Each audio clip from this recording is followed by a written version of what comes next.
Eu gostaria de dar aqui algumas breves razões pelas quais eu entendo que o termo hebraico alma pode ser traduzido como virgem em Isaías 7,14, entendendo, contudo, para ser absolutamente justo e honesto, que o significado mais fundamental de alma é de uma jovem, de uma moça. Eu sei disso, tenho plena consciência disso. Mas é evidente que vai depender dos contextos todos para que nós compreendamos esses termos, expressões e assim por diante. Então, em primeiro lugar, eu entendo que traduzir alma como virgem é um expediente legítimo porque, por exemplo, Rebeca, filha de Betuel, ela é chamada em hebraico tanto de Betulá, que significa virgem, em Gênesis, ali Bereshit 24:16, quanto é chamada também em hebraico de Alma, que significa uma mulher jovem, em Gênesis 24:43, no mesmíssimo capítulo e no mesmo contexto. Isso pode significar, por exemplo, que Alma, uma mulher jovem, pode ser usado como sinônimo de Betulá, virgem, a exemplo de Gênesis, Bereshit 24. Em segundo lugar, traduzir Alma como virgem, eu entendo que é um expediente exegético legítimo, porque em Isaías 7,14 o Senhor disse que daria um sinal.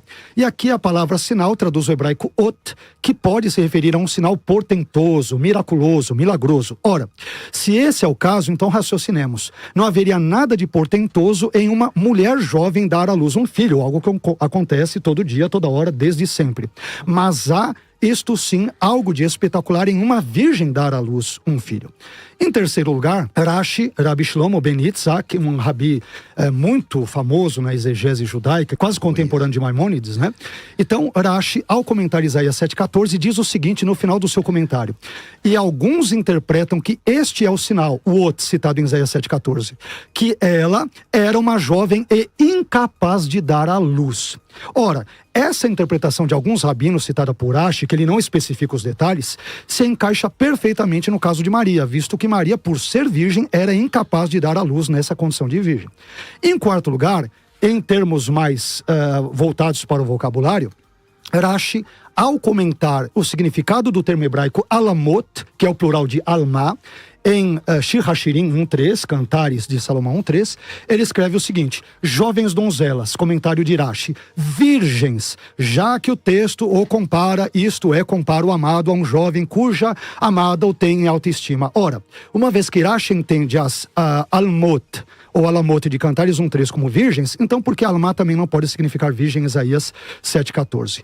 Em quinto lugar, a Septuaginta, que é a tradução grega da Bíblia hebraica, que foi escrita entre o terceiro e segundo séculos da nossa era, e que foi feita por judeus, é muito importante dizer, nem existia a sombra de cristãos ou de Cristo, vão verter alma pelo grego partenos, cujo significado primário e fundamental é virgem. Tem até, inclusive, o Partenon, que é uma referência ao lugar onde tinham ali as virgens e assim por diante.